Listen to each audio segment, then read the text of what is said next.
Namaste and welcome to the Jyotishi YouTube channel.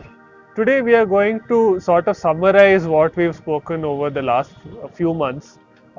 This video is going to be about how is Hinduism defined and what are the core tenets of Hinduism and how do we understand Hinduism. India was called Hindustan, right? Yes, And that yes, is where Hinduism started yes, because what was practiced here as a way of life was defined as Sanatana Dharma as well. yes, And yes, then the British didn't have a yes, name to give, so yes, then they made this a religion, right? yes, yes. Now, how do you define this religion? How do you define Hinduism? Yeah. So there are some key pointers. So we people say it was based on Sindhu River that we got this name Hindu and all that.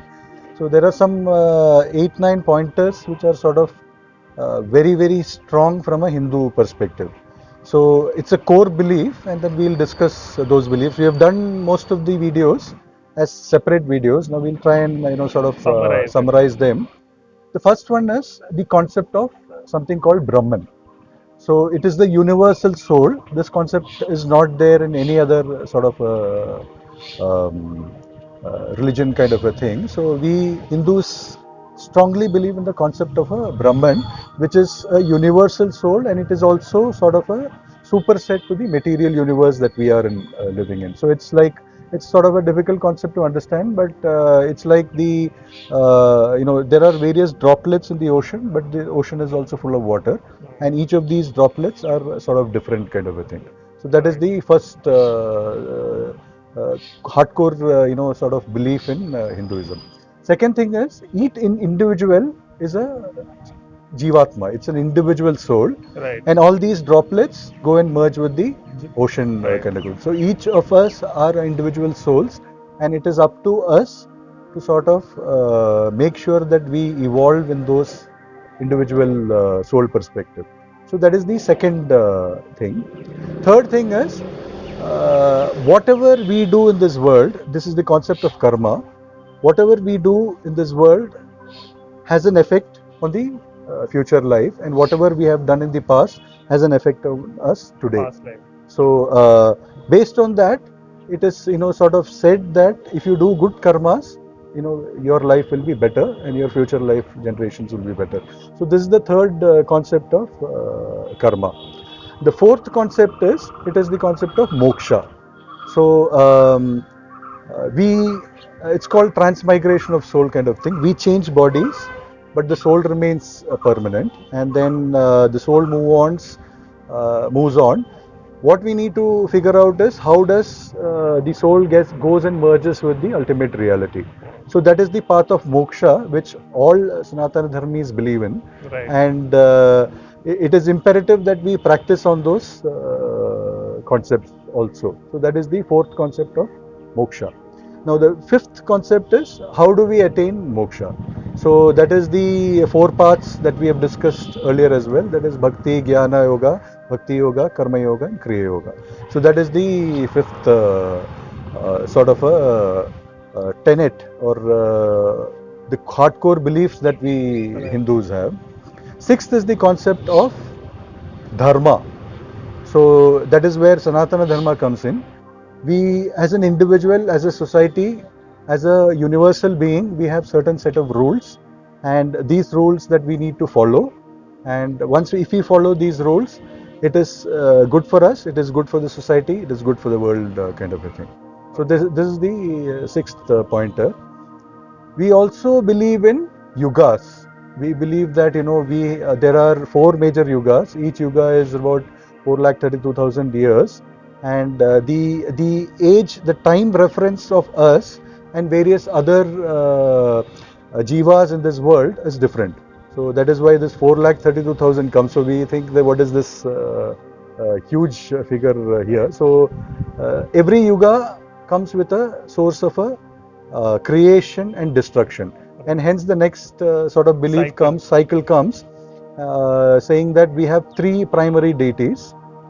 One is Brahma, who is the creator of every yuga, then Vishnu is the sustainer, and Shiva is the destructor. Yes. Yeah. So each yuga comes, each yuga goes, and then we go through this cyclical pattern. It's very so there are two important things. One is sound. So we all Sanatana Dharma people, we believe hardcore in the concept of sound. So, what do you call the universal sound, Right. and we also believe in the concept of cyclicity.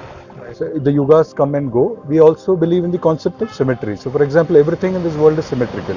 The leaves are symmetrical, our body is symmetrical. So, these three things are reasonably very important from that perspective. Right. Then we also from a Sanatana Dharma perspective, we believe in 5 elements. So, Agni, Vayu, Jala, Bhuvi, Narayana. So we believe in these 5 elements and 3 gunas. So Sattva, Raja and Tamaguna. And it is up to us to sort of connect with these elements and then move the path of moksha and then merge with the ultimate. One common factor that is underlying here is that one consciousness that we believe Yes, in, right? yes, yes. So, like if you look at it, the first point to the fourth point that you mentioned, Yes. where we believe in one consciousness to moving towards that one Yes, consciousness yes, or understanding what is that one consciousness, yes, right? yes, So that is a core tenet to yes, Hinduism, right? So yes, that is yes, one. yes. And then the second, so how does this, how does one, like we've spoken earlier Yes. of, how to move towards that one consciousness. Yes. Is this the only, are these the differences between, like for example, like one God is what Christianity also says, right? Yes. Like Jesus is the Yes. way. Yes. Is there some sort of concept there in Hinduism where in Hinduism there are multiple gods, Yeah, billion right? gods, Billion yes, gods that yes, you talk yes. about. But in other religions there's one God, like there Yes, is one yes. Prophet Muhammad is Yes, one. yes. So is this also a core differentiation? So our core belief is there is a universal consciousness, there is a universal sound, and these have come through Shrutis and Smritis. Then we have 4 Vedas, the Itihasas and Puranas. So we, from a Sanatana Dharma perspective, we worship everything in this world. So we worship a tree as a Yes, god. yes. We worship a cow as a god. Right. So we worship Govardhana mountain, the mountain as a god. Yes. So we worship everything which is connected to nature. We Right. worship everything which is connected to reality. We also say namaskaram. We worship the other person when we meet that person. Yes. So it is the universal light and the God which is prevalent in each and every person, each and every Jivatma and Jalatma. So Right. that is the core concept in Right. Sanatana Dharma.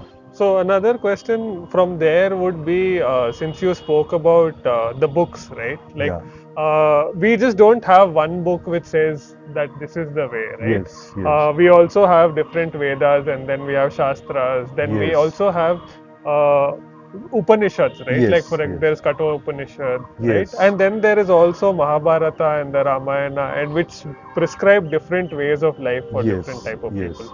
So is this another core differentiator between? Yes. So from a core belief perspective, the seeker, first of all, this person is supposed to get into a seeking role. Right. So a person should ideally become a seeker from a Hinduism perspective, so that he can sort of move in the path of moksha. So the seeker, you can become a seeker when you start asking questions.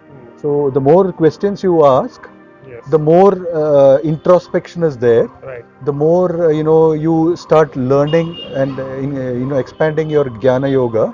The more you acting in the direction of karma yoga based on that jnana, and then you realize that there is a connect. Yes. There is a connect that you can establish with the nature, with the sound, with the panchatattvas and all Right. that. And based on that, you try and move into a bhakti kind of a sphere. So that is the path. That is the general path that we look at from a seeker's perspective. It is basically a questioning. Right. You have to get satisfied from your soul or a mind perspective and then move into that direction, rather than somebody telling you this is to be done, that is to be done, kind of a thing. Right. So once you become a seeker, then you automatically start following that particular. So good you brought about questioning, because a lot of times we think that you have to do it this way. Yes. But whereas this is where Hinduism is different, where Yes. so I've been reading the Yoga Vasishtha, and the first line in the Yoga Vasishtha starts with a question, where it questions the reality, right? Yes. Is this world real or not? Yes. And Yes. you start with a question where you start the thinking process rather than saying this is the way. Yes, Right? So yes. that is how Hinduism is different. Yes. And this is something I think that has always been lost or misinterpreted, where people think that uh, it is one way or the other. It is either my way or the highway, right? Yes, But yes.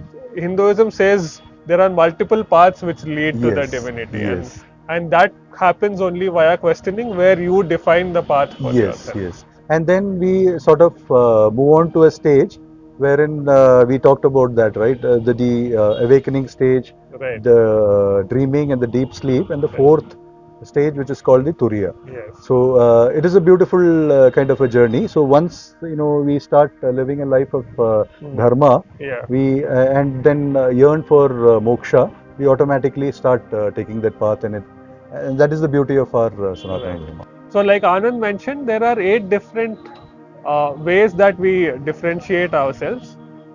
One is the core belief that, it starts with the core belief that we are all one, right? We talk about Vasudeva Kutumbakam, or one world family, right? So, Sanatana Dharma or Hinduism believes in this core tenet that not only humans but everything in this world is one. That we have this concept of one consciousness, right? So that is one. The second important aspect is the aspect of questioning, right? Like you question every single thing. Like even if you're doing a ritual, why are you doing this? There is a significance or a story behind it. So understanding this is important, and Hinduism has a reason for everything, which will help you understand the sole purpose of life. That is one of the reasons why you take birth in this life, is what Hinduism believes in. If you have more questions or certain videos that you would like us to shoot, do leave it in the comments below. Thank you for watching the Jyotishi YouTube channel.